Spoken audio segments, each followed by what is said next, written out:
حضرت جنید بغدادی، یہ تو حضور غوث اعظم کے بھی پیر ہیں نا، یہ تو حضرت داتا علی اجویری کے بھی پیر ہیں۔ حضرت جنید بغدادی کے بارے میں داتا صاحب نے لکھا ہے کشف المعجوب میں، فرماتے میں عالم بن گیا، پڑھ گیا، میرے ماموں بھی تھے، میرے مرشد بھی تھے حضرت سری سختی رحمت اللہ علیہ، تو مجھے اکثر کہتے کہ جنید یار تقریر کیا کر۔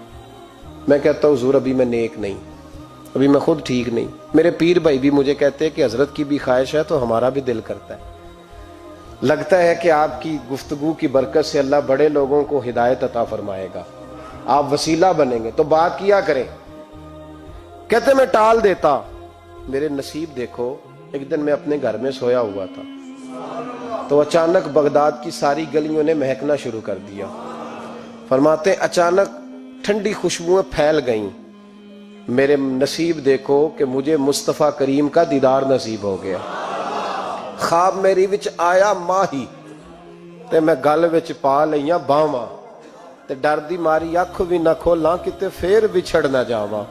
کہتے ہیں حضور تشریف لائے تو مصطفیٰ نے بڑا ہی نوازا، محبوب نے بڑا ہی نوازا۔ کاش آپ کو لذت آئے اس بات کی، حضور نے اللہ اکبر بڑا ہی نوازا۔ کہتے ہیں محبوب جانے لگے تو ہلکا سا جملہ، میٹھی سی بات، ایک جملہ بڑا میٹھا سا، جاتے دفعہ فرمانے لگے جنید تقریر کیا کر یار، تقریر کیا کر۔ داتا صاحب لکھتے ہیں، داتا صاحب فرماتے ہیں کہ حضرت جنید بغدادی کہتے ہیں عرض کی حضور اب تو ضرور کروں گا، اب تو روز کروں گا، کھول کے کروں گا۔ فرماتے ہیں میں جب اٹھا نا، فجر کی اذان ہوئی، وضو کیا، سنتیں پڑھی تو دل میں چور آ گیا۔ میرے دل میں خیال آیا کہ پیر صاحب نے تو کبھی نہیں بتایا کہ انہیں دیدار ہوا ہے، تو مجھے تو ہوا ہے نا۔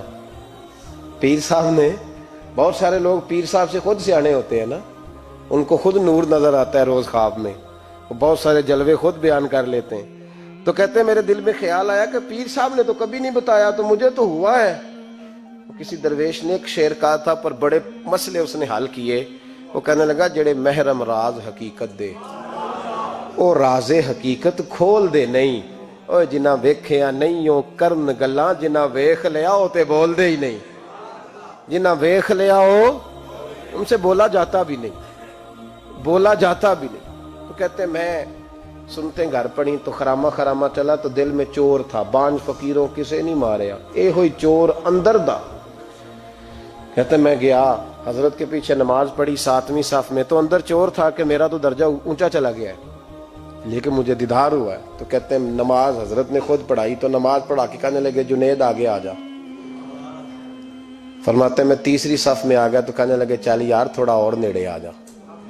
کہتے ہیں میں قریب جا کے نا پہلی صف میں بیٹھا تو کہنے لگے ادھر آ میرے ساتھ بیٹھ۔ کہتے ہیں میں ان کے ساتھ بیٹھ گیا، حضرت کے ساتھ، یہ بھی کسی نصیبوں والوں کو نصیب ہے نا۔ کہتے ہیں میں ساتھ بیٹھ گیا مرشد کے، تو شیخ تسبیح رول رہے تھے، ادھر دیکھنا میری طرف، تسبیح پھیر رہے ہیں، اور تسبیح پھیرتے پھیرتے نا اچانک آنکھ اٹھائی اور میری طرف دیکھ کے کہنے لگے اب تقریر کرو گے نا، جڑے محرم راز حقیقت دے، اب کرو گے نا تقریر۔ تو میرے اندر تو چور تھا، میں نے کہا جی اب کیا ہوا ہے؟ چور تھا نا کہ مجھے پتا ہے کسی کو پتہ ہی نہیں، اب کیا ہوا ہے؟ تو کہتے ہیں وہ چپ کر گئے۔ چند منٹ کے وقفے کے بعد پھر فرمانے لگے اب کرو گے نا تقریر؟ کہتے ہیں اندر چور بیٹھا تھا، میں نے کہا حضور ہوا کیا ہے بتائیں تو صحیح۔ کہتے ہیں انہوں نے تسبیح چھوڑی، جبہ سمیٹا اور چہرہ میری طرف پھیرا، اور میں نے ان کی آنکھوں میں جو روشنی آج دیکھی پہلے کبھی نہیں دیکھی تھی، لب و لہجے میں جو جلال آج دیکھا وہ کبھی نہیں دیکھا تھا۔ فرماتے ہیں حضرت بولے نظر تو وہ ظالم نظر ہے، اٹھے تو بیڑا ہی پار کر دے، گرے تو خانہ خراب کر دے۔ فرماتے ہیں میں نے حضرت کا جلال دیکھا اور میری طرف دیکھ کے فرمانے لگے جنید کل جو رات گزری ہے مجھے خواب میں اپنے رب کا دیدار ہوا تھا۔ تو مالک نے پوچھا کہ سری کوئی بات بتا، تو میں نے عرض کی مولا ایک کی مرید تیار کیا ہے وہ بھی تقریر نہیں کرتا، کبھی تیرے حبیب کا ادھر کا پھیرا ہو تو ذرا جنید کو اشارہ کر جائے تو چلو میرا بھی کام بن جائے گا، لوگوں کا بھی نفع ہوگا۔ کہتے ہیں حضرت جنید بغدادی کہ میری چیخ نکلی، اللہ اکبر کہا تو میرے کپڑے پھٹ گئے، بغداد کی وہ مسجد ساری رونے لگی۔ کہتے میں قدموں میں گرا اور میں نے کہا محبوبہ مجھے معاف کر دے، مجھے تو آج پتہ چلا ہے کہ میرے اوپر مصطفیٰ بھی کرم فرمائے تو تیری دعاؤں کی برکت سے فرماتے ہیں۔ تقریر اتنا ضروری کام ہے کہ محبوب خود فرماتے ہیں جنید تقریر کیا کر بات یار، لوگوں کو فائدہ ہوگا۔